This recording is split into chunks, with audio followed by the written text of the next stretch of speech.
1999 Asian സാമ്പത്തിക പ്രതിസന്ധിക്ക് ശേഷം ആഗോള സാമ്പത്തിക പ്രതിസന്ധിയെക്കുറിച്ച് ചർച്ച ചെയ്യാൻ ഒരു ഫോറം രൂപീകരിക്കുന്നു. അത് പിന്നീട് വളർന്നു വന്ന ലോകത്തിലെ ഏറ്റവും വലിയ സംഘടനകളൊന്നായി അത് മാറിയിട്ടുണ്ടെങ്കിൽ അത്തരമൊരു സംഘടനയെക്കുറിച്ച് ചർച്ച ചെയ്യാനാണ് ഇന്ന് PSC പഠിപ്പുര നിങ്ങളോടൊപ്പം ചേരുന്നത്. നിങ്ങളോടൊപ്പം ശ്രീധർ.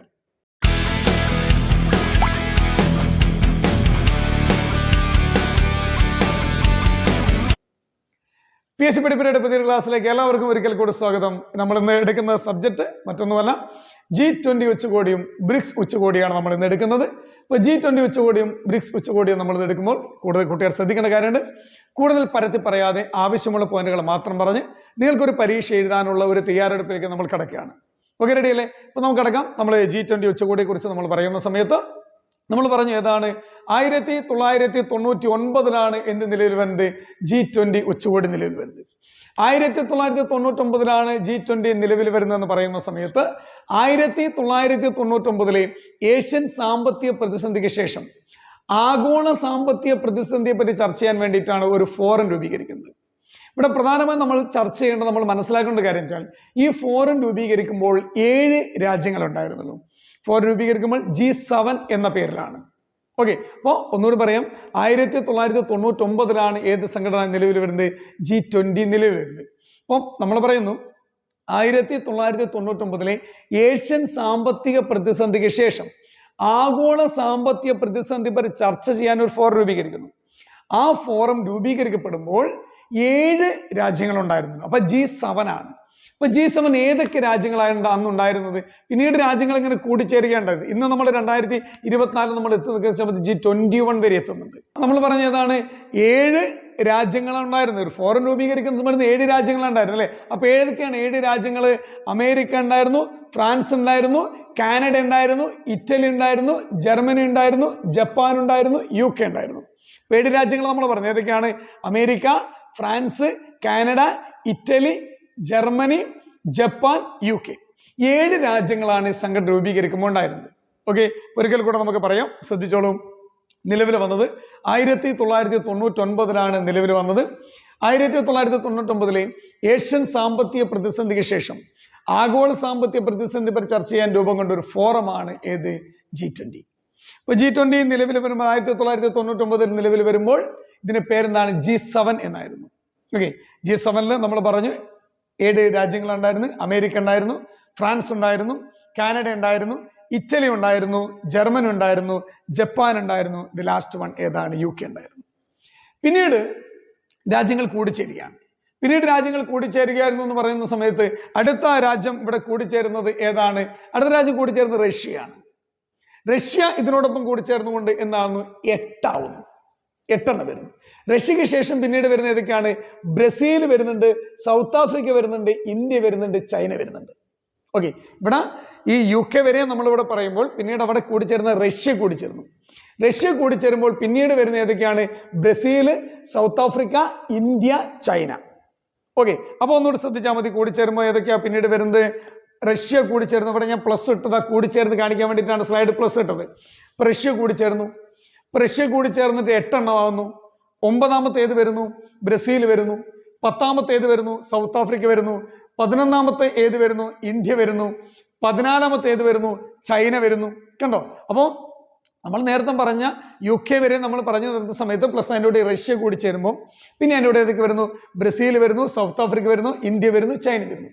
അപ്പൊ ഇത്രയും രാജ്യങ്ങൾ പിന്നീട് 2ാം ഘട്ടത്തിലേക്ക് കൂടി ചേരുകയാണ്. പിന്നീട് 2ാം ഘട്ടത്തിലേക്ക് കൂടി ചേരുന്ന സമയത്ത് അടുത്ത ഘട്ടത്തിലേക്ക് നമ്മൾ കടന്നു വരുന്നത് ഏതൊക്കെയാണ്? മെക്സിക്കോ വരുന്നു. ഏതൊക്കെയാണ്? മെക്സിക്കോ വരുന്നുണ്ട്, അർജന്റീന വരുന്നുണ്ട്, യൂറോപ്യൻ യൂണിയൻ, 2 യൂണിയൻ അതിൻ്റെ അത് കൂടി ചേർന്നു. അതൊക്കെ നമുക്ക് പിന്നീട് പറയാം. യൂറോപ്യൻ യൂണിയൻ വരുന്നു, ടർക്കി വരുന്നു, സൗദി അറേബ്യ വരുന്നു, ഇന്തോനേഷ്യ വരുന്നു, സൗത്ത് കൊറിയ വരുന്നു. പിന്നെ ഏത് വരുന്നു? ഓസ്ട്രേലിയ വരുന്നു. ഓക്കെ, പിന്നീട് 3ാം ഘട്ടത്തിലേക്ക് നമ്മൾ കിടക്കുന്നു. 3ാം ഘട്ടത്തിലേക്ക് കിടക്കുന്ന സമയത്ത് ആരൊക്കെയാണ്? Mexico, Argentina, European union, Turkey, Saudi Arabia, Indonesia, south Korea, Australia. ഇത്രയും കാര്യങ്ങൾ അവിടെ വരുന്നു കേട്ടോ. ഒരിക്കൽ കൂടെ ശ്രദ്ധിച്ചാൽ മതി. ഏതൊക്കെയാ വരുന്നത്? ശ്രദ്ധിച്ചാൽ മതി. മെക്സിക്കോ വരുന്നുണ്ട്, അർജന്റീന വരുന്നുണ്ട്, യൂറോപ്യൻ യൂണിയൻ വരുന്നുണ്ട്, ടർക്കി വരുന്നുണ്ട്, സൗദി വരുന്നുണ്ട്, സൗദി അറേബ്യ അവിടെ താണ് പോയ കേട്ടോ, സൗദി അറേബ്യ വരുന്നുണ്ട്. പിന്നീട് വരുന്ന ഏതാണ്? ഇന്തോനേഷ്യ വരുന്നുണ്ട്, സൗത്ത് കൊറിയ വരുന്നുണ്ട്, ഓസ്ട്രേലിയ വരുന്നുണ്ട്. പ്ലസ് അതിൻ്റെ കൂടെ ഒന്നുകൂടി കൂടി ചേർന്നു. അവസാനമായി കൂടിച്ചേരുന്നത് ആഫ്രിക്കൻ യൂണിയൻ. ഏതാണ്? ആഫ്രിക്കൻ യൂണിയൻ കൂടിച്ചേരുന്നു. അപ്പൊ ഇവിടെ പറഞ്ഞ് 2 യൂണിയൻ നമ്മൾ പറഞ്ഞു. ഏതൊക്കെയാണ്? ഒന്ന് യൂറോപ്യൻ യൂണിയനും ഒന്ന് ആഫ്രിക്കൻ യൂണിയനും. ഈ ആഫ്രിക്കൻ യൂണിയൻ കൂടിച്ചേരുന്നതോടുകൂടി 2023 ആഫ്രിക്കൻ യൂണിയൻ കൂടിച്ചേരുന്നത്. ഈ ആഫ്രിക്കൻ യൂണിയൻ കൂടിച്ചേരുന്നതോടുകൂടി G20 എന്നത് എന്താവുകയാണ്? G21 ആകുകയാണ്. അപ്പൊ നമുക്ക് ഈ G20 ഇപ്പൊ നിലവിലുള്ള രാജ്യങ്ങളുടെ മൊത്തം ലിസ്റ്റ് നമുക്കൊന്ന് പരിശോധിക്കാം, അല്ലെ? മൊത്തം ലിസ്റ്റ് നമുക്കൊന്ന് പരിശോധിക്കുന്ന സമയത്ത് കൂട്ടുകാർക്ക് ശ്രദ്ധിച്ചോളൂ, ഒരിക്കൽ കൂടെ പറഞ്ഞുതരാം. ഏതൊക്കെ പറയുന്നു ശ്രദ്ധിക്കണേ. America, France, Canada, Italy, Germany, Japan, UK 7 പിന്നെ 8 വരുന്നു റഷ്യ വരുന്നു, 9 ബ്രസീൽ വരുന്നു, 10 സൗത്ത് ആഫ്രിക്ക വരുന്നു, 11 ഇന്ത്യ വരുന്നു, 12 ചൈന വരുന്നു, 13 മെക്സിക്കോ വരുന്നു, 14 അർജന്റീന വരുന്നു, 15 യൂറോപ്യൻ യൂണിയൻ ആണ് വരുന്നത്, 16 ടർക്കി വരുന്നു, 17 സൗദി അറേബ്യ വരുന്നു, 18 ഇന്തോനേഷ്യ വരുന്നു, 19 സൗത്ത് കൊറിയ വരുന്നു, 20 ഓസ്ട്രേലിയ വരുന്നു, 21 ഇത് വരുന്നു ആഫ്രിക്കൻ യൂണിയൻ നിലവിൽ വരുന്നു. അപ്പൊ ഇങ്ങനെയാണ് ഏത് G20 രാജ്യങ്ങളുടെ ഘടന കിടക്കുന്നത്. ഓക്കെ, അപ്പൊ നമ്മളിപ്പോ പറയുന്നത് ശ്രദ്ധിക്കണം, G20 എന്നത് G21 നമ്മൾ എന്ത് ചെയ്യുന്നത് പോകുന്നത്. അപ്പൊ ഇത്രയും കാര്യങ്ങൾ കൂട്ടുകാർ റെഡിയാണെങ്കിൽ നമുക്കൊരു സംഘടനയാവുമ്പോൾ ആ സംഘടനയെ കുറച്ച് ലക്ഷ്യങ്ങളുണ്ടാവും. ഇല്ല, ഈ സംഘടനയുടെ ലക്ഷ്യങ്ങൾ എന്തൊക്കെയാണ്? ആ സംഘടന ലക്ഷ്യങ്ങൾ ഒരുപാട് ലക്ഷ്യം. നമ്മൾ പറയാം ആഗോള സാമ്പത്തിക രീതിയെക്കുറിച്ച് ചർച്ച ചെയ്യാനാണ് സംഘടന വന്നതെങ്കിൽ അവിടെ ലക്ഷ്യങ്ങളിലേക്ക് പല ലക്ഷ്യങ്ങളിലേക്ക് കടക്കുകയാണ്. പിന്നീട് അത് മാത്രമല്ല ഊന്നൽ നൽകുന്ന പല ലക്ഷ്യങ്ങളിലേക്ക് കടക്കുന്ന സമയത്ത് ഒന്നാമത്തെ ലക്ഷ്യത്തിലേക്ക് കടക്കുന്ന സമയത്ത് അന്താരാഷ്ട്ര സാമ്പത്തിക സ്ഥിതി. അന്താരാഷ്ട്ര സാമ്പത്തിക സ്ഥിതിയാണ് ഇതിന് ആദ്യത്തെ ലക്ഷ്യത്തിലേക്ക് പറയുന്നതെങ്കിൽ, രണ്ടാമത്തെ ലക്ഷ്യത്തിലേക്ക് പറയുന്നത് കാലാവസ്ഥ വ്യതിയാന ലഘൂകരണം. ശ്രദ്ധിച്ചാൽ മതി, ഒന്നാമത്തെ അന്താരാഷ്ട്ര സാമ്പത്തിക സ്ഥിതിയാണ്, രണ്ടാമത്തേതാണ് കാലാവസ്ഥ വ്യതിയാന ലഘൂകരണമാണ്, മൂന്നാമത്തെ പറയുന്നത് സുസ്ഥിര വികസനമാണ്. ഏതാണ്? സുസ്ഥിര വികസനമാണ്. നാലാമത്തെ പറയുന്നത് ഏതാണ്? ആഗോള സാമ്പത്തിക പ്രതിസന്ധി. ഏതാണ്? ആഗോള സാമ്പത്തിക പ്രതിസന്ധിയാണ്. അപ്പൊ നമുക്ക് ലക്ഷ്യത്തിലേക്ക് ഒന്നുകൂടെ പറയാം. ഏതാണ്? അന്താരാഷ്ട്ര സാമ്പത്തിക സ്ഥിരത പറയുന്നുണ്ട്, കാലാവസ്ഥാ വ്യതിയാന ലഘൂകരണം പറയുന്നുണ്ട്, സുസ്ഥിര വികസനത്തെ കുറിച്ച് പറയുന്നുണ്ട്, ആഗോള സാമ്പത്തിക പ്രതിസന്ധി. ഇത്രയും കാര്യങ്ങളാണ് അവിടെ പറയുന്നത് കേട്ടോ. അപ്പോൾ ഒരിക്കൽ കൂടെ നമുക്ക് ചർച്ച ചെയ്താൽ മതി. ഈ രാഷ്ട്രങ്ങൾ രൂപീകരിക്കുന്നു, G20 രൂപീകരിക്കുന്നു. G20 രൂപീകരിച്ചതിന് ശേഷം കുറച്ച് ലക്ഷ്യങ്ങളെ കുറിച്ച് നമ്മൾ പറയുന്നു. ആ ലക്ഷ്യമിടുന്നത് അന്താരാഷ്ട്ര സാമ്പത്തിക സ്ഥിരത, അതോടൊപ്പം പറയുന്നു കാലാവസ്ഥാ വ്യതിയാന ലഘൂകരണം പറയുന്നു, പിന്നീട് പറയുന്ന ഏതാണ്? സുസ്ഥിര വികസനം പറയുന്നത്, ആഗോള സാമ്പത്തിക പ്രതിസന്ധി. ഇത്രയും കാര്യങ്ങളാണ് ഇത് ലക്ഷ്യമിടുന്നത്. ഓക്കെ, എന്നാൽ നമ്മൾ അടുത്ത ഭാഗത്തേക്ക് കിടക്കാം. ഓക്കെ, അടുത്ത ഭാഗത്തേക്ക് നമ്മൾ കിടക്കുന്ന സമയത്ത് നമ്മൾ പറയുന്നു ഇതിനെ കുറിച്ച് ഡീറ്റെയിൽ ആയിട്ട് കിടക്കുകയാണ്. നമ്മൾ പറഞ്ഞു ഏതാണ്? 1999 G20 നിലവിൽ വന്നത്. 1999 നിലവിൽ വന്നതെന്ന് പറയുന്ന സമയത്ത് ഇത് 99 നിലവിൽ വന്നിട്ടുണ്ടെങ്കിൽ ഇതിന്റെ ആദ്യത്തെ ഉച്ചകോടി നടക്കുന്നത് 2008 അമേരിക്കയിലെ വാഷിംഗ്ടൺ DC വെച്ചിട്ടാണ് ഇതിന്റെ ആദ്യത്തെ ഉച്ചകോടി നടക്കുന്നത്. കൂട്ടുകാർ ശ്രദ്ധിക്കണം കേട്ടോ, അതിന്റെ ഡിഫറൻസ് തന്നെ ശ്രദ്ധിച്ചാൽ മതി. 1999 G20 നിലവിൽ വന്നതെങ്കിൽ ഇതിന്റെ ആദ്യത്തെ ഉച്ചകോടി നടക്കുന്ന എപ്പോഴാണ്? 2008 വാഷിംഗ്ടണിൽ വെച്ചാണ് നടക്കുന്നത്. എന്നാൽ ഒരു ഉച്ചകോടി നടക്കുന്ന ഒരു സംഘടന രൂപീകരിക്കുന്ന സമയത്ത് ഈ സംഘടനയ്ക്ക് ഔദ്യോഗിക ഭാഷയുണ്ട്. G20 ഔദ്യോഗിക ഭാഷ ഇംഗ്ലീഷ്, ഫ്രഞ്ച്, സ്പാനിഷ്. ഏതൊക്കെയാണ്? ഇംഗ്ലീഷ് ഉണ്ട്, ഫ്രഞ്ച് ഉണ്ട്, സ്പാനിഷ് ഉണ്ട്. ഇതാണ് G20 ഔദ്യോഗിക ഭാഷ എന്ന് പറഞ്ഞാൽ. നമുക്ക് ഒരിക്കൽ കൂടെ നോക്കാം. 1999 G20 നിലവിൽ വന്നതെന്ന് പറയുന്ന സമയത്ത് G20 ആദ്യത്തെ ഉച്ചകോടി നടക്കുന്നത് 2008 വാഷിംഗ്ടൺ DC വെച്ചാണ്. വാഷിംഗ്ടണിൽ വെച്ചാണ് ഇതിന്റെ ആദ്യത്തെ ഉച്ചകോടി നടക്കുന്നതെന്ന് പറയുന്ന സമയത്ത് ഇതിന്റെ ഔദ്യോഗിക ഭാഷകളെ കുറിച്ച് നമ്മൾ പറയുന്ന സമയത്ത് ഇംഗ്ലീഷ്, ഫ്രഞ്ച്, സ്പാനിഷ് എന്നതാണ് ഇതിന്റെ ഔദ്യോഗിക ഭാഷകൾ. ഏതാണ്? English, French, Spanish. ഇതാണ് ഇതിന്റെ ഔദ്യോഗിക ഭാഷകൾ. ഓക്കെ, വളരെ ഇമ്പോർട്ടൻ്റ് ആണ്. ഒരിക്കൽ കൂടെ പറയും, ഇതിന്റെ ഭാഷകൾ പ്രത്യേകം ശ്രദ്ധിക്കണം. ഏതാണ്? English, French, Spanish. നിങ്ങളോട് ചോദിക്കും G20 ബന്ധപ്പെട്ട കൂട്ടത്തിൽ പെടാത്തത് ഏത്, അല്ലെങ്കിൽ ഒറ്റയാനെ കണ്ടെത്തുക. G20 ബന്ധപ്പെട്ട് ഒറ്റയാനെ കണ്ടെത്തുക, അല്ലെങ്കിൽ കൂട്ടത്തിൽ പെടാത്തത് ഏത്, അല്ലെങ്കിൽ സ്റ്റേറ്റ്മെന്റിലൊക്കെ വരുന്ന സമയത്ത് ശ്രദ്ധിക്കണം. ഏതാണ്? ഇംഗ്ലീഷ്, ഫ്രഞ്ച്, സ്പാനിഷ് ആണ് ഔദ്യോഗിക ഭാഷകൾ. നിലവിൽ വന്നത് 1999 ഇതിന്റെ ആദ്യത്തെ ഉച്ചകോടി നടന്നത് എപ്പോഴാണ്? ഉച്ചകോടി നടന്നത് ഉഷാറായിട്ട് പറയാം എപ്പോഴാണ്? 2008 എവിടെ വെച്ചിട്ടാണ്? വാഷിംഗ്ടൺ, അമേരിക്കയിലെ വാഷിംഗ്ടണിൽ വെച്ചാണ് ഇതിന്റെ ആദ്യത്തെ ഉച്ചകോടി നടക്കുന്നത്. റെഡിയല്ലേ? അപ്പൊ നമുക്ക് ഇനി അടുത്ത ഭാഗത്തേക്ക് കിടക്കാം. സെറ്റ് അല്ലേ? ഓക്കെ, നമ്മൾ അടുത്ത ഭാഗത്തേക്ക് കിടക്കുന്നു. ഇതിൽ പങ്കെടുക്കുന്നവരെ കുറിച്ചാണ് നമ്മൾ പറയുന്നത്. പങ്കെടുക്കുന്നവര് രാജ്യങ്ങളുടെ പ്രതിനിധിയായ രാഷ്ട്രത്തലവനുണ്ടാവും. ഒന്ന് രാജ്യങ്ങളുടെ പ്രതിനിധി രാഷ്ട്രത്തലവനുണ്ട്. പക്ഷെ അത് യൂറോപ്യൻ യൂണിയനിൽ കിടക്കുന്ന സമയത്ത് യൂറോപ്യൻ സെൻട്രൽ ബാങ്കും യൂറോപ്യൻ കമ്മീഷനുമാണ് ഉണ്ടാവുക. ഓക്കെ, അതായത് നമ്മൾ പൊതുവിൽ പറയുന്ന സമയത്ത് രാഷ്ട്രങ്ങളെ കിടക്കുന്ന സമയത്ത് രാഷ്ട്രങ്ങളെ പ്രതിനിധിയായ രാഷ്ട്ര തലവനുണ്ടാവും. എന്നാൽ യൂറോപ്യൻ യൂണിയൻ ആകുന്ന സമയത്ത് യൂറോപ്യൻ സെൻട്രൽ ബാങ്ക്, യൂറോപ്യൻ കമ്മീഷനാണ് ഉണ്ടാവുക. ഓക്കെ, അപ്പോൾ ഇത് പങ്കെടുക്കുന്ന ആളുകളൊന്ന് ശ്രദ്ധിച്ചാൽ മതി. രാജ്യങ്ങളുടെ പ്രതിനിധിയായ രാഷ്ട്ര തലവനുണ്ടാവും. അപ്പോൾ യൂറോപ്യൻ യൂണിയനിലേക്ക് നമ്മൾ കിടക്കുന്ന സമയത്ത് യൂറോപ്യൻ യൂണിയൻ ആരൊക്കെ ഉണ്ടാവുക? European central bank, European commission ഉണ്ടാവും. അവിടെയും ചിലപ്പോൾ നിങ്ങളോട് ചോദിക്കും ഏതാണ് ഇതിൽ പങ്കെടുക്കുന്നത്, എങ്ങനെയാണ് പങ്കെടുക്കുന്നവർ ആരൊക്കെയാണ്, ഇതിന്റെ ഘടന എന്താണെന്ന് ചോദിക്കുന്ന സമയത്ത് നിർബന്ധമായും നമ്മൾ കൊടുക്കേണ്ട സാധനമാണ് ഈ സാധനം. റെഡിയല്ലേ? അപ്പൊ ഇനി നമ്മൾ അടുത്ത ഭാഗത്ത് കിടക്കുന്ന സമയത്ത് ഇതിന്റെ പ്രവർത്തനങ്ങളാണ് വരുന്നത്. ഇതിന്റെ പ്രവർത്തനം എന്ന് പറഞ്ഞാൽ രണ്ട് തരം പ്രവർത്തനങ്ങളുള്ളത്. രണ്ട് തരം പ്രവർത്തനങ്ങൾ നമ്മൾ ട്രാക്ക് എന്ന് പറയാം. ഒന്ന് ധനകാര്യ ട്രാക്കാണ്. എന്താ ധനകാര്യ ട്രാക്ക് എന്ന് പറഞ്ഞാൽ ധനകാര്യ മന്ത്രിമാരും സെൻട്രൽ ബാങ്ക് ഗവർണർമാരും പങ്കെടുക്കുന്നതാണ് ഇത് ധനകാര്യ ട്രാക്ക്. ധനകാര്യ ട്രാക്കിൽ പങ്കെടുക്കുന്ന രണ്ടാളുകളാണ്. ഒന്ന് ധനകാര്യ മന്ത്രി, നമ്മുടെ സംസ്ഥാനങ്ങൾ, നമ്മുടെ രാജ്യങ്ങൾ, നമ്മുടെ പല രാജ്യങ്ങളും പങ്കെടുക്കുന്ന സമയത്ത് ധനകാര്യ മന്ത്രിമാരും അതോടൊപ്പം തന്നെ ഏതാണ് സെൻട്രൽ ബാങ്ക് ഗവർണർമാരും പങ്കെടുക്കുന്നതാണ് ഇത് ധനകാര്യ ട്രാക്ക്. പിന്നീട് നമ്മൾ പറയുന്നത് എന്താണ്? രണ്ടാമത്തെ ഷെർപ്പ ട്രാക്ക്. ഈ ഷെർപ്പ ട്രാക്ക് എന്ന് പറഞ്ഞത് രാജ്യങ്ങളുടെ തലവന്മാരുടെ പ്രതിനിധികൾ, പ്രതിനിധികളാണ് നമ്മൾ എന്ന് പറയുന്നത് ഷെർപ്പ എന്ന് പറയുന്നത്. രാജ്യങ്ങളുടെ തലവന്മാരുടെ പ്രതിനിധികളായ ഷെർപ്പമാർ പങ്കെടുക്കുന്നതാണ് ഇത് ഷെർപ്പ ട്രാക്ക്. ഇങ്ങനെ രണ്ട് രീതിയിലാണ് ഇതിന്റെ പ്രവർത്തനങ്ങൾ പോകുന്നത്. ഓക്കെ, അപ്പൊ നമുക്ക് ഒരിക്കൽ കൂടെ നോക്കാം. ഇതിന്റെ പ്രവർത്തനങ്ങളെ പറയുന്ന സമയത്ത് രണ്ടു തരം പ്രവർത്തനങ്ങളാണത്. ഒന്ന് ഏതാണ്? ധനകാര്യ ട്രാക്കാണ്.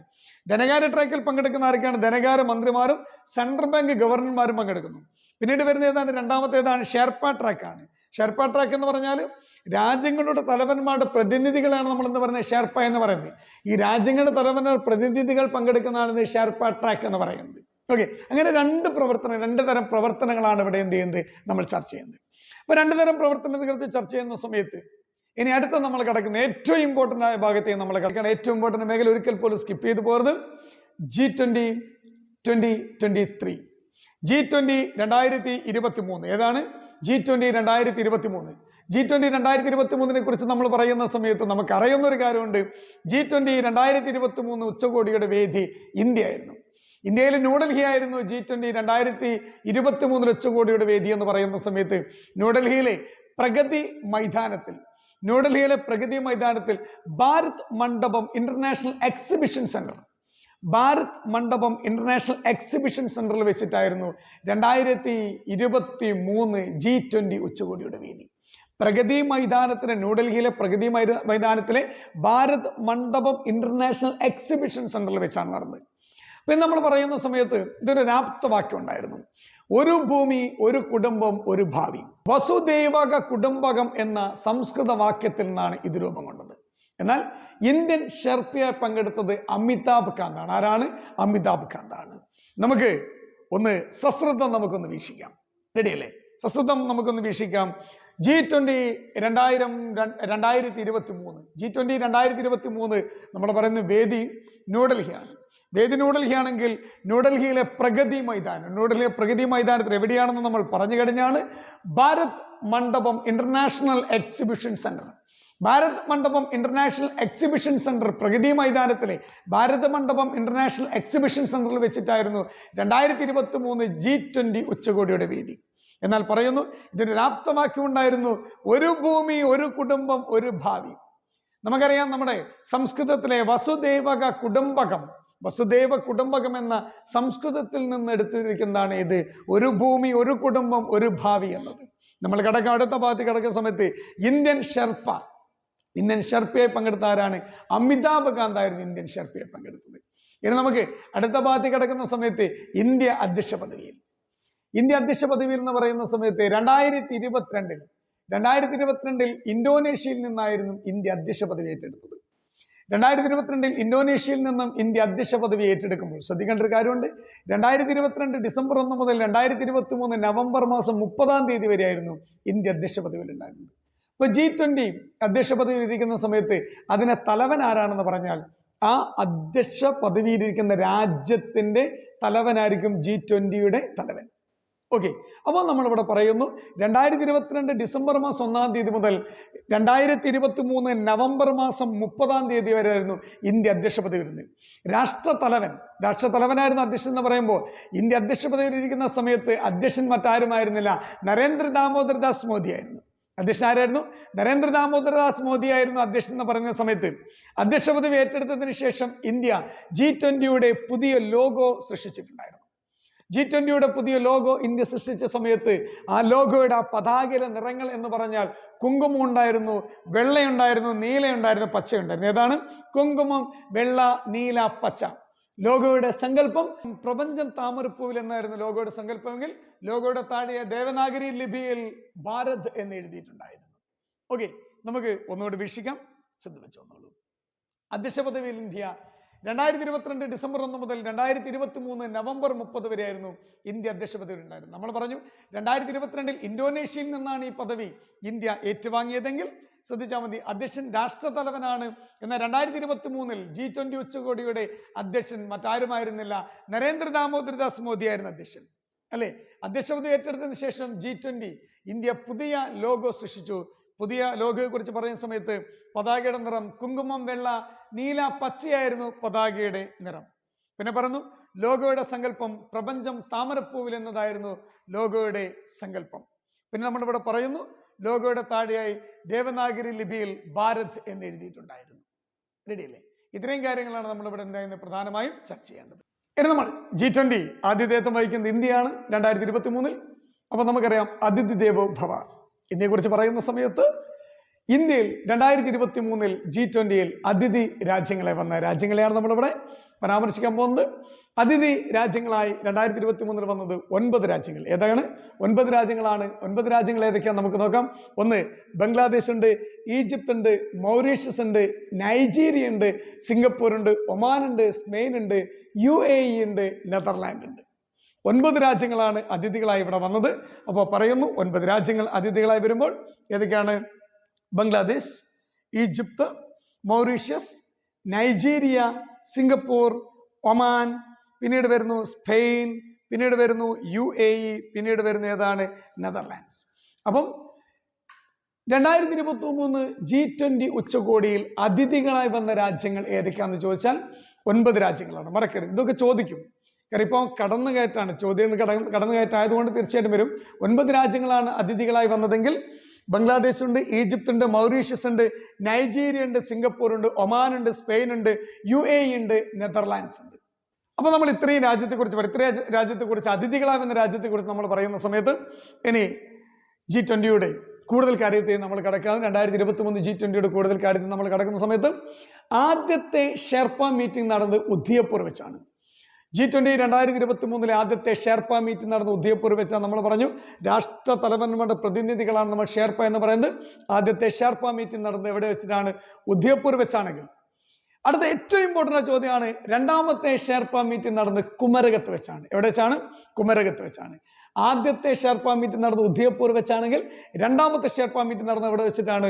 കുമരകത്ത് വെച്ച് നടന്നത്. ഇനി അടുത്ത ഭാഗത്ത് കിടക്കുന്ന സമയത്ത് രണ്ടാമത്തെ സ്ത്രീ ശാക്തീകര യോഗം നടന്നത് തിരുവനന്തപുരത്ത് വെച്ചാണ്. G20 ഉച്ചകോടിയുമായി ബന്ധപ്പെട്ട രണ്ടാമത് സ്ത്രീ ശാക്തീകരണ യോഗം നടന്നവിടെ വെച്ചിട്ടാണ് തിരുവനന്തപുരത്ത് വെച്ചാണ് നടക്കുന്നത്. പിന്നെ പറയുന്നു ഈ G20 ഉച്ചകോടിയുമായി ഇന്ത്യ പുറത്തിറക്കിയ ആപ്പാണ് G20 ഇന്ത്യ. G20 ഉച്ചകോടിയുമായി ഇന്ത്യ പുറത്തിറക്കിയ ആപ്പാണ് ഏത്? G20 ഇന്ത്യ എന്ന ആപ്പാണ് പുറത്തിറക്കിയത്. എന്നാൽ G20 ഉച്ചകോടിയുമായി ബന്ധപ്പെട്ട് 2023 ഗാന്ധിജിയുടെ 12 അടി ഉയരമുള്ള പ്രതിമ അനാച്ഛാദനം ചെയ്തത് ന്യൂഡൽഹിയിലാണ്. G20 ഉച്ചകോടി 2023 ബന്ധപ്പെട്ട് ഗാന്ധിജിയുടെ 12 അടി ഉയരമുള്ള പ്രതിമ അനാച്ഛാദനം ചെയ്തെവിടെയാണ്? ന്യൂഡൽഹിയിലാണ്. എന്നാൽ G20 2023 ഉച്ചകോടിയുമായി ബന്ധപ്പെട്ടുള്ള പുഷ്പമേള അരങ്ങേറിയത് ന്യൂഡൽഹിയിൽ വെച്ചാണ്. എന്നാൽ G20 ഉച്ചകോടിയുടെ ചലച്ചിത്രമേളയിലെ ഉദ്ഘാടന ചലച്ചിത്രം പഥേർ പാഞ്ചാലി ആയിരുന്നു. ഓക്കെ, വളരെ വളരെ വളരെ ഇമ്പോർട്ടൻ്റ് ആയ ചോദ്യമാണ്. പലപ്പോഴും PSC ചോദിച്ചിരിക്കുന്ന ഒരു മേഖലയിലേക്കാണ് നമ്മൾ കിടക്കുന്നത്. ശ്രദ്ധിച്ചാൽ മതി. G20 ആദ്യ ഷെർപ്പ മീറ്റിംഗ് നടന്നുകൊണ്ട് വെച്ചിട്ടാണ് ഉദയപൂർ വെച്ചാണ്. ഇതാ എന്നത് ശ്രദ്ധിക്കേണ്ട, അതായത് പ്രിന്റ് മിസ്റ്റേക്ക് ആണ്. ആദ്യത്തെ ഷെർപ്പ മീറ്റിംഗ് നടന്നത് ഉദയപൂർ വെച്ചാണെങ്കിൽ രണ്ടാമത്തെ ഷെർപ്പ മീറ്റിംഗ് നടന്നവിടെ വെച്ചിട്ടാണ് കുമരകത്ത് വെച്ചാണ്. രണ്ടാമത്തെ ഷെർപ്പ മീറ്റിംഗ് കുമരകത്ത് വെച്ചാണെങ്കിൽ പറയുന്നു G20 രണ്ടാമത് സ്ത്രീ ശാക്തീകരണ യോഗം നടന്നവിടെ വെച്ചിട്ടാണ് തിരുവനന്തപുരത്ത് നടന്നത്. പിന്നെ പറഞ്ഞു G20 ഉച്ചകോടിയുമായി ബന്ധപ്പെട്ട ഇന്ത്യ പുറത്തിറക്കിയ മൊബൈൽ ആപ്പാണ് G20 ഇന്ത്യ. പിന്നെ നമ്മൾ പറഞ്ഞ എന്താണ്, ഗാന്ധിജിയുടെ 12 അടി ഉയരമുള്ള പ്രതിമ അനാച്ഛാദനം ചെയ്ത് ന്യൂഡൽഹിയിൽ വെച്ചാണെന്ന് പറയുന്നു. G20 പുഷ്പമേള നടന്നവിടെ വെച്ചിട്ടാണ് ന്യൂഡൽഹിയിൽ വെച്ചാണെന്ന് നമ്മൾ പറയുന്നു.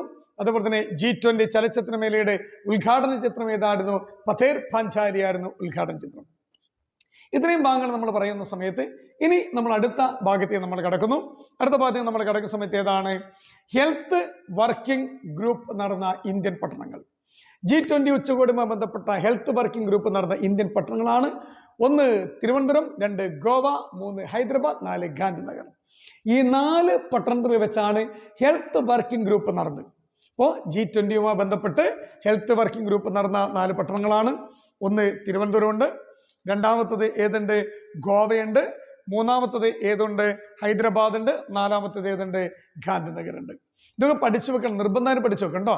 G20 ഉച്ചകോടിയുമായി ബന്ധപ്പെട്ട ഹെൽത്ത് വർക്കിംഗ് ഗ്രൂപ്പ് നടന്ന ഇന്ത്യൻ നഗരങ്ങളാണ് തിരുവനന്തപുരം, ഗോവ, ഹൈദരാബാദ്, ഗാന്ധിനഗർ. ഇനി അടുത്ത് പറയുന്നു G20 ഉച്ചകോടിയുമായി ബന്ധപ്പെട്ട ഡിജിറ്റൽ ഇക്കണോമിക് വർക്കിംഗ് ഗ്രൂപ്പ് നടന്ന പട്ടണങ്ങളാണ്. G20 ഉച്ചകോടിയുമായി ബന്ധപ്പെട്ട ഡിജിറ്റൽ ഇക്കണോമിക് വർക്കിംഗ് ഗ്രൂപ്പ് നടന്ന പട്ടണങ്ങളാണ് ലഖ്നൗ, ഹൈദരാബാദ്, പൂനെ, ബാംഗ്ലൂർ. ഓക്കെ, G20 ഉച്ചകോടിയുമായി ബന്ധപ്പെട്ട് ഡിജിറ്റൽ ഇക്കണോമിക് വർക്കിംഗ് ഗ്രൂപ്പ് നടന്ന ഇന്ത്യൻ നഗരങ്ങൾ ഏതൊക്കെയാണ്? ലഖ്നൗ ഉണ്ട്, ഹൈദരാബാദ് ഉണ്ട്, ഏതാണ്? പൂനെ ഉണ്ട്, ഏതാണ്? ബാംഗ്ലൂർ ഉണ്ട്.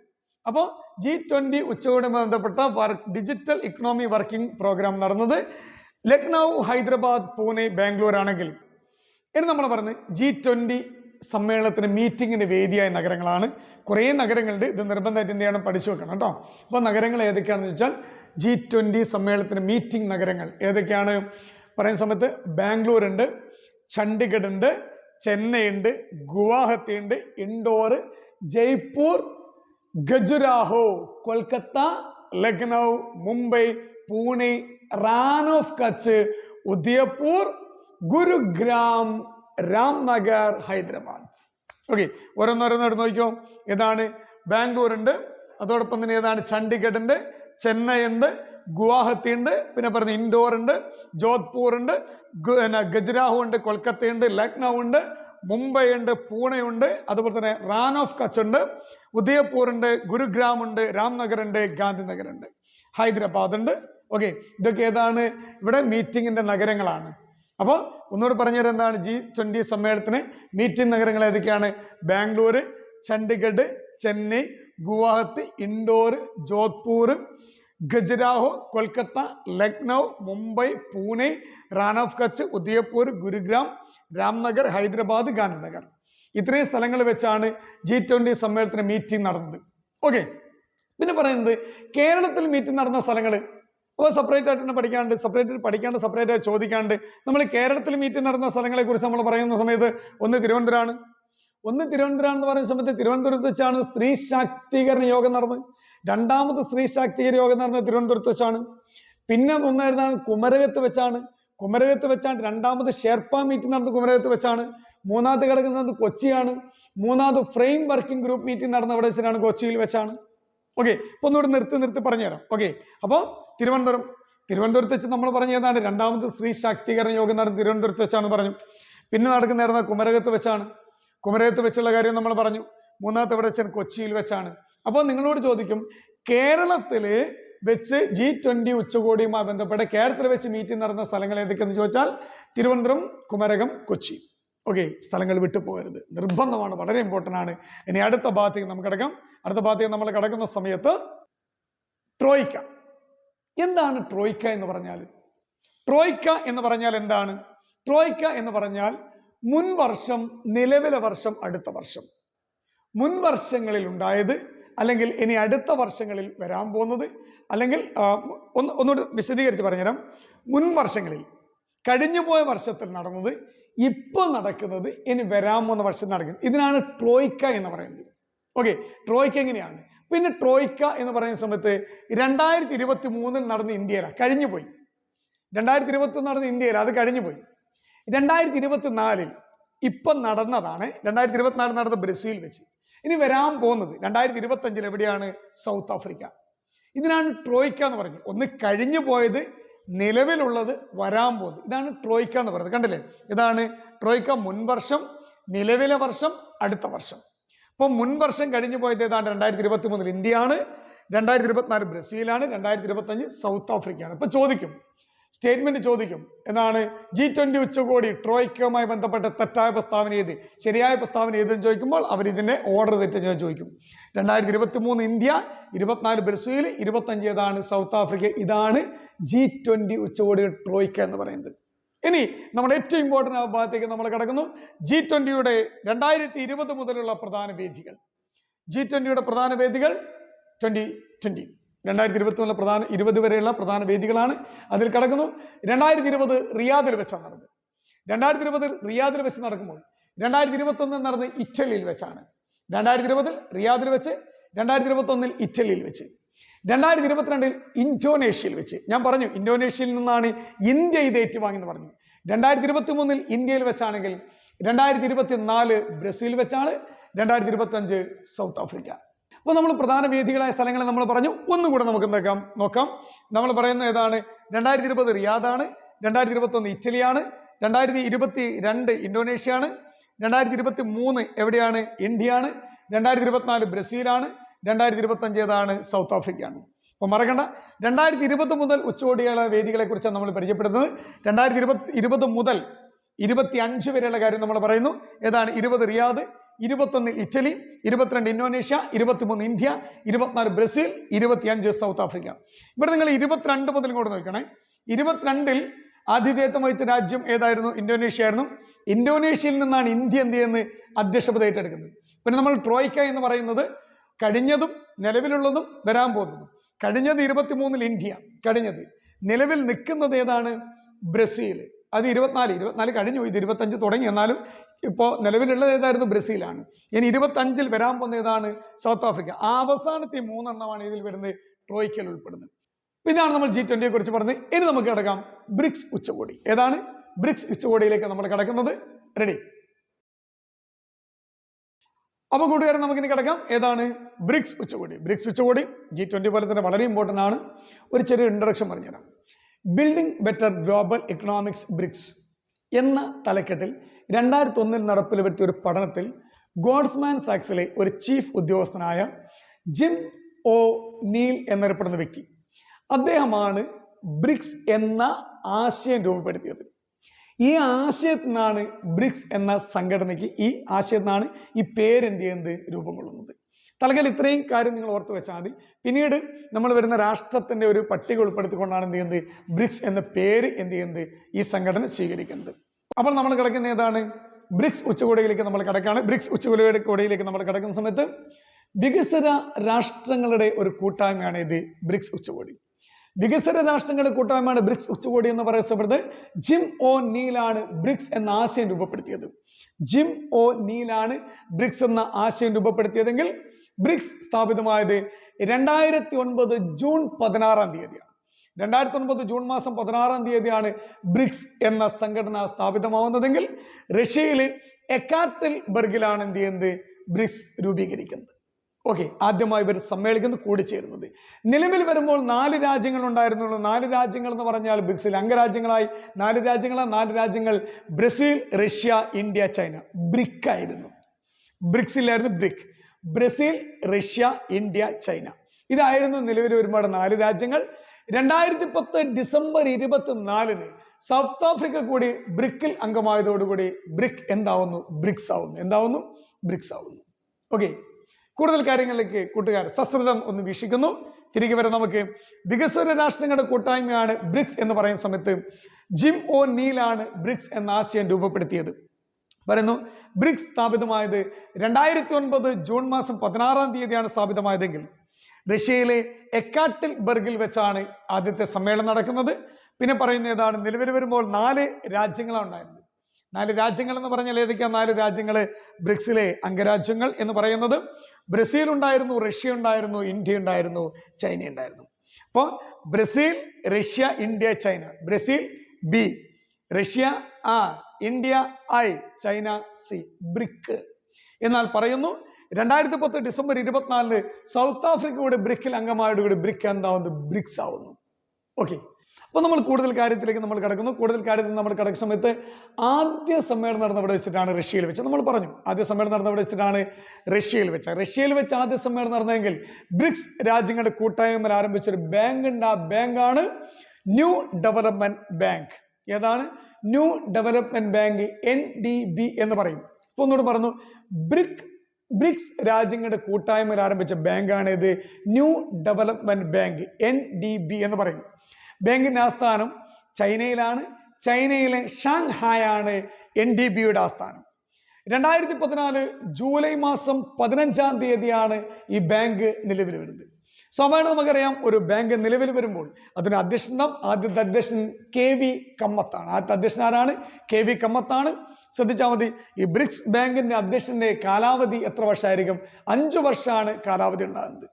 അപ്പോൾ പിന്നീട് നമ്മൾ പറയുന്ന സമയത്ത് ഏതാണ് ഈ ഒരു ബാങ്ക് രൂപീകരിക്കുമ്പോൾ അതിനൊരു ആശയമുണ്ട്. എന്തെങ്കിലും ഒരു ആശയത്തിലായിരിക്കും ഇത് വരിക.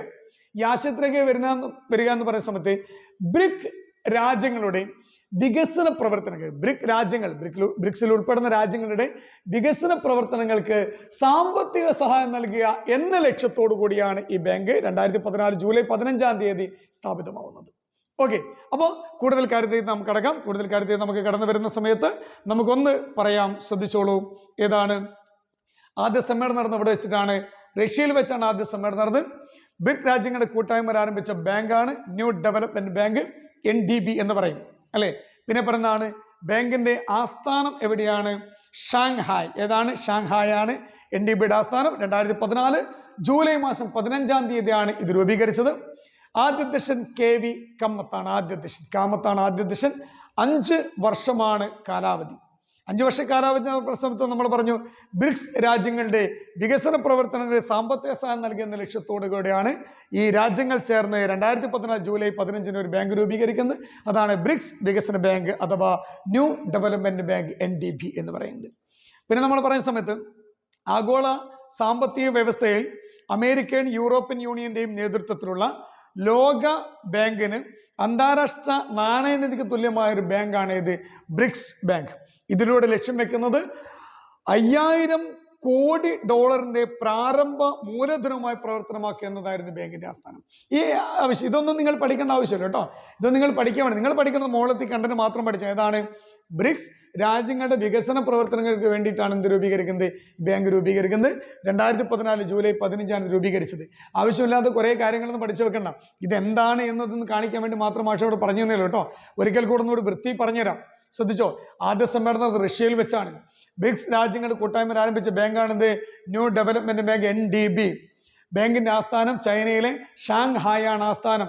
2014 ജൂലൈ മാസം 15-ാം തീയതി രൂപീകരിച്ചത്. KV കമ്മത്താണ് ഇതിനെ അധ്യക്ഷൻ എന്ന് പറയുന്നത്. 5 വർഷമാണ് ബാങ്കിന്റെ അധ്യക്ഷന്റെ കാലാവധി എന്ന് നമ്മൾ പറഞ്ഞു. ബ്രിക്സ് രാജ്യങ്ങളുടെ വികസന പ്രവർത്തനങ്ങളിൽ സാമ്പത്തിക സഹായം നൽകുക എന്നാണ് ഇതിന്റെ ലക്ഷ്യം.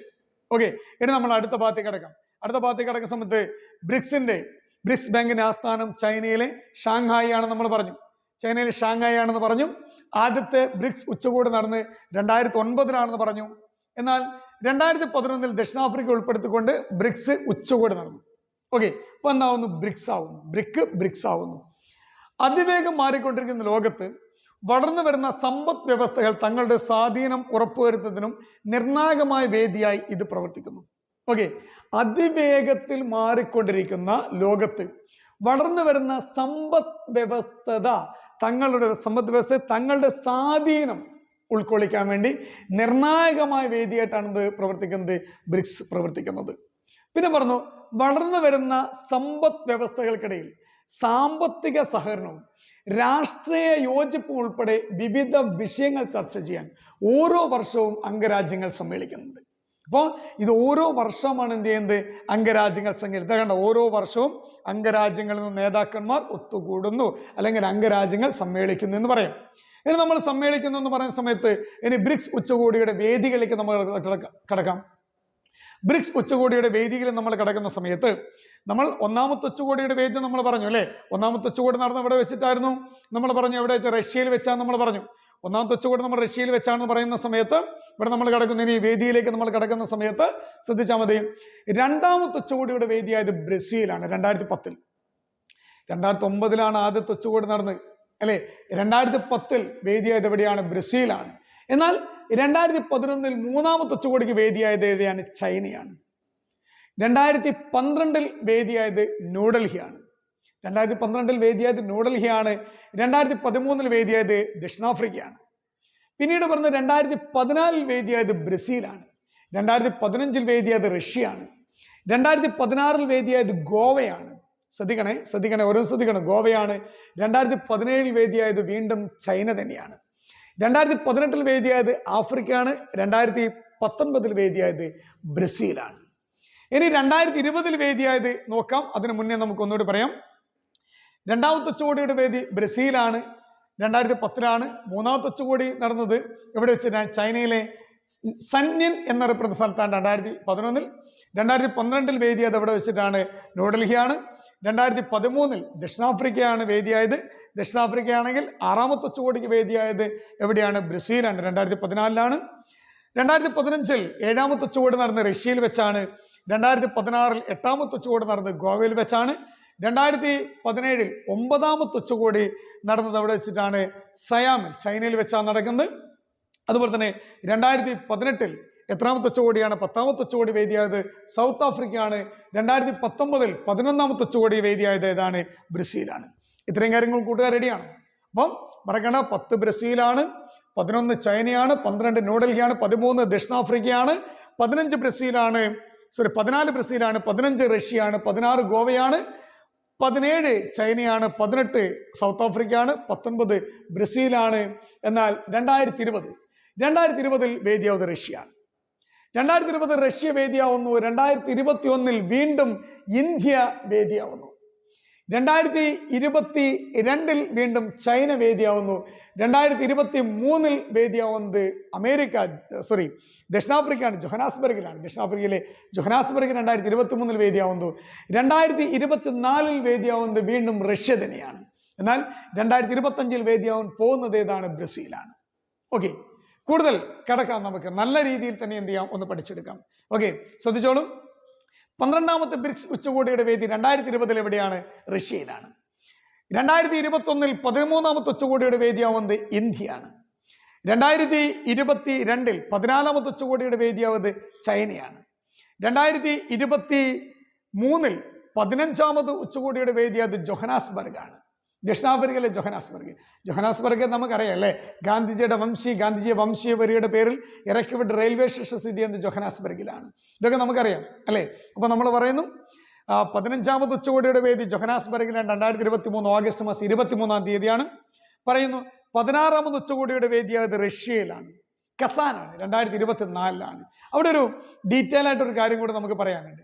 ഈ 15ാമത് ഉച്ചകോടി ജോഹനാസ്ബർഗിലാണ് 15ാമത് ഉച്ചകോടി നടന്നെങ്കിൽ Egypt, Ethiopia, Iran, United Arab Emirates എന്നീ രാജ്യങ്ങൾ കൂടി ചേർന്നുകൊണ്ട് 15ാമത് ഉച്ചകോടിയിൽ എന്ത് ചെയ്യാണ്? അംഗത്വം എടുത്തു. ഈ 15ാമത് ഉച്ചകോടിയിൽ അംഗത്വം എടുത്തതിന് ശേഷമുള്ള ആദ്യത്തെ ഉച്ചകോടി നടന്നത് എപ്പോഴാണ്? 2024 റഷ്യയിൽ വെച്ചാണ്. ഏതൊക്കെയാണ്?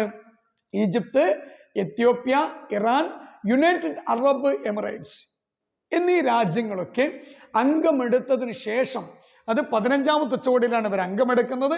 അതിനുശേഷം 16ാമത് ഉച്ചകോടി നടന്നത് 2024 എവിടെ വെച്ചിട്ടാണ്? കസാൻ, റഷ്യയിലെ കസാനിൽ വെച്ചാണ്. എന്നാൽ 2025 ഉച്ചകോടി നടക്കാൻ പോകുന്നത് എവിടെയാണ്? ബ്രസീലാണ്.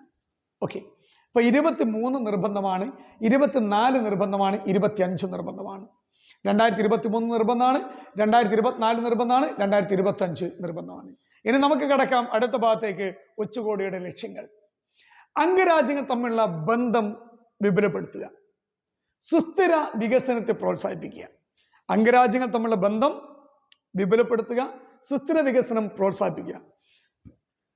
സാമ്പത്തിക മത്സരങ്ങൾ കഴിയുന്നിടങ്ങളിലും ഇല്ലാതാക്കുക. സാമ്പത്തിക മത്സരങ്ങൾ കഴിയുന്നിടങ്ങളിലും ഇല്ലാതാക്കുക, അതായത് സാമ്പത്തിക സഹകരണം കൊണ്ടുവരിക. ഓക്കെ, പിന്നീട് പറഞ്ഞു നയതന്ത്ര രാഷ്ട്രീയ വിഷയങ്ങളിൽ ചേർന്ന് പ്രവർത്തിക്കുക. ഓക്കെ, ഇതൊക്കെയായിരുന്നു ഇതിന്റെ പ്രധാനപ്പെട്ട ലക്ഷ്യങ്ങൾ. ഒരിക്കൽ കൂടെ ഒന്ന് പറഞ്ഞുതരാം. ഒന്ന്, അംഗരാജ്യങ്ങൾക്കിടയിലുള്ള ബന്ധം വിപുലീകരിക്കുക. രണ്ടാമത്തത് സുസ്ഥിരത, അതായത് സുസ്ഥിര വികസനത്തെ പ്രോത്സാഹിപ്പിക്കുക. മൂന്നാമത്തെ പറയുന്നത് സാമ്പത്തിക മത്സരം ഒഴിവാക്കുക. അതായത് ഇതിലെ അംഗരാജ്യങ്ങൾക്കിടയിൽ എന്ത് ചെയ്യുന്ന ഒരു സാമ്പത്തിക സഹകരണം കൊണ്ടുവരിക. പിന്നെ പറയുന്നതാണ് നയതന്ത്ര രാഷ്ട്രീയ വിഷയങ്ങളിൽ ചേർന്ന് പ്രവർത്തിക്കുക. ഓക്കെ, നോക്കിയാൽ മതി ലക്ഷ്യങ്ങൾ. ഒന്നുകൂടി പറയാം. അംഗരാജ്യങ്ങളെ തമ്മിലുള്ള ബന്ധം വിപുലപ്പെടുത്തുക, അതോടൊപ്പം തന്നെ സുസ്ഥിര വികസനത്തെ പ്രോത്സാഹിപ്പിക്കുക, അതോടൊപ്പം തന്നെ എന്താണ് സാമ്പത്തിക മത്സരം കഴിയുന്നിടങ്ങളിൽ ഇല്ലാതൊക്കെ, അതായത് സാമ്പത്തിക സഹകരണം അംഗരാജ്യങ്ങൾക്കിടയിൽ കൊണ്ടുവരിക. പിന്നീട് പറയുന്നതാണ് നയതന്ത്ര രാഷ്ട്രീയ വിഷയങ്ങളിൽ ചേർന്ന് പ്രവർത്തിക്കുക. ഇതാണ് ഇതിന്റെ പ്രധാനപ്പെട്ട ലക്ഷ്യങ്ങൾ. ഓക്കെ, അപ്പൊ നമ്മൾ ഇന്നിപ്പോ ഇവിടെ പറഞ്ഞിരിക്കുന്ന ക്ലാസ് എന്ന് പറഞ്ഞാൽ മറ്റൊന്നുമല്ല, രണ്ട് പ്രധാനപ്പെട്ട ഭാഗങ്ങളാണ് പറഞ്ഞിരിക്കുന്നത്. ഒന്ന് G20 ഉച്ചകോടിയും പിന്നെ പറയുന്നത് ബ്രിക്സ് ഉച്ചകോടിയാണ് പറഞ്ഞിരിക്കുന്നത്. നമുക്ക് ഒരിക്കൽ പോലും മാറ്റി നിർത്താൻ കഴിയാത്ത മേഖലയാണ് PSC 2023-24 വർഷങ്ങളിൽ ഏറ്റവും കൂടുതൽ തവണ ചോദിച്ചൊരു മേഖല കൂടിയാണിത്. അത് മാഷ് വളരെ മനോഹരമായി പറഞ്ഞു എന്ന് വിശ്വസിക്കുകയാണ്. ഇത് ഒരു റിക്വസ്റ്റഡ് ക്ലാസ് ആണ്, കൂട്ടുകാർ ആവശ്യപ്പെട്ട ക്ലാസ്സാണ് നമ്മൾ ഇപ്പോൾ എടുത്തിരിക്കുന്നത്. അപ്പോൾ PSC പ്രിപ്പയർ ഇനിയും ക്ലാസ്സുകളുമായി വരുന്നുണ്ട് നിങ്ങൾക്ക്. അപ്പോൾ ഇനിയും ക്ലാസ്സുകൾ, നല്ല നല്ല ക്ലാസ്സുകൾ കിട്ടണമെങ്കിൽ മാഷോടൊപ്പം കൂടുക, ചേരുക. ഈ ക്ലാസ്സുകൾ മറ്റു കുട്ടികൾക്ക് വേണ്ടി നിങ്ങൾ ഷെയർ ചെയ്ത് കൊടുക്കുക. പിന്നെ നിങ്ങൾ വളരെ പിശുക്കന്മാരാന്ന് എനിക്ക് ബോധ്യമായി. കാരണം എന്താ അറിയും, ഒരുപാട് ആളുകൾ എനിക്കറിയാം ഒരു ദിവസം കൊണ്ട് 1.3K വ്യൂവേഴ്സ് നമ്മുടെ ക്ലാസ് കണ്ടിട്ട് നിങ്ങൾ ആരും ഒരു നല്ലൊരു കമന്റ് പോലും ചെയ്യുന്നില്ല. നല്ലൊരു കമന്റ് ഇടുക, അഭിപ്രായങ്ങൾ അറിയിക്കുക. കൂടുതൽ ക്ലാസ്സുകൾ വേണമെങ്കിൽ നിങ്ങൾ അവിടെ പറയുക. കാരണം ഞാൻ പറഞ്ഞില്ലേ, ഇപ്പൊ G20 ബ്രിക്സും കുറേ കുട്ടികൾ പറഞ്ഞ ക്ലാസ്സാണ്, അത് മാഷ് എടുത്തു. അപ്പൊ നിങ്ങളുടെ ക്ലാസ്സുകൾ നിങ്ങൾ ആവശ്യപ്പെടൂ, അത്തരം ക്ലാസ്സുകൾ മാഷ് നിങ്ങൾക്ക് എടുത്തുതരാം. ഇവിടെ രണ്ട് കാര്യങ്ങളുണ്ട്. മാഷ് നിങ്ങൾക്ക് ഈ ക്ലാസ്സുകൾ എടുക്കുന്ന സമയത്ത് നിങ്ങൾ ആവശ്യപ്പെടുന്നവർക്ക് മാത്രമല്ല, മറ്റുള്ളവർക്ക് കൂടെ എന്ത് ചെയ്യാണ് ക്ലാസ് കിട്ടുകയാണ്. അപ്പം കൂടുതൽ കാര്യങ്ങൾ സംസാരിക്കുന്നില്ല. PSC പഠിപ്പിയുടെ മറ്റൊരു ക്ലാസ്സുമായി നമുക്ക് വീണ്ടും കാണാം. നിങ്ങളോടൊപ്പം എന്നും ശ്രീധർ.